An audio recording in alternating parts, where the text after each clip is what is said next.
আপনাদের স্বাগত। সেরা 11 নিয়ে আপনাদের সঙ্গে রয়েছি আমি প্রিয়াঙ্কা। কার্টুনের প্রতিবাদ সুখেন্দু শেখরের, আর.কে. লক্ষ্মণের কার্টুন পোস্ট সাংসদের। 1962 সালের একটি কার্টুন পোস্ট সুখেন্দু শেখর রায়ের। এর আগে কমিশনারের গ্রেফতারি চেয়েও পোস্টে বিতর্ক। আবির রয়েছে টেলিফোন লাইনে। আবির, এই পোস্ট করে কি কোনো বার্তা দিতে চাইলেন সুখেন্দু শেখর রায়?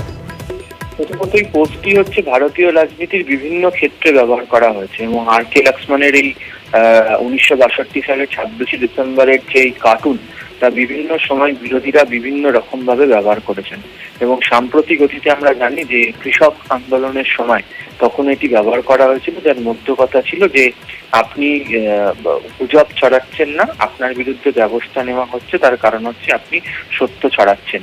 এবং কার্টুনের যে ছবি, সেখানে দেখাও যাচ্ছিল যে কোনো একজন পুলিশ আধিকারিক কোনো একজন ব্যক্তিকে তিনি আটক বা গ্রেফতার করে তিনি নিয়ে যাচ্ছেন।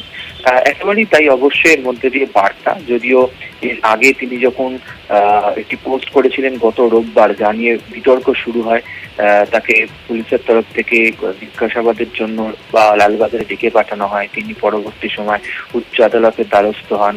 আদালতের তরফ থেকে তাকে পোস্টটি ডিলিট করতে বলা হয় এবং তিনি সেই পোস্টটি তিনি ডিলিটও করে দেন। কিন্তু সাম্প্রতিক সময় গত কয়েকদিন ধরে আমরা দেখেছি যে তিনি বিভিন্ন রকম ভাবে তার যে বক্তব্য তিনি সেটা রেখেছেন এবং আজকেও রবীন্দ্রনাথ ঠাকুরের তিনি বক্তব্য তিনি পোস্ট করেছিলেন। আবার একটু আগেই তিনি এই ধরনের টেক্সট হ্যান্ডেলে পোস্ট করেছেন। কোথাও গিয়ে যেটা মনে হচ্ছে যে তিনি যেটা বোঝাতে চাইছিলেন যে তিনি গত কয়েকদিন ধরে যে বক্তব্য রেখেছেন, সেই বক্তব্যের মধ্যে কোনো গুজব নেই, এই বক্তব্যের মধ্যে দিয়ে আসলে সত্যি আছে এবং সেই কারণেই হয়তো তাকে বারবার ধরে থামানোর চেষ্টা করা হচ্ছে।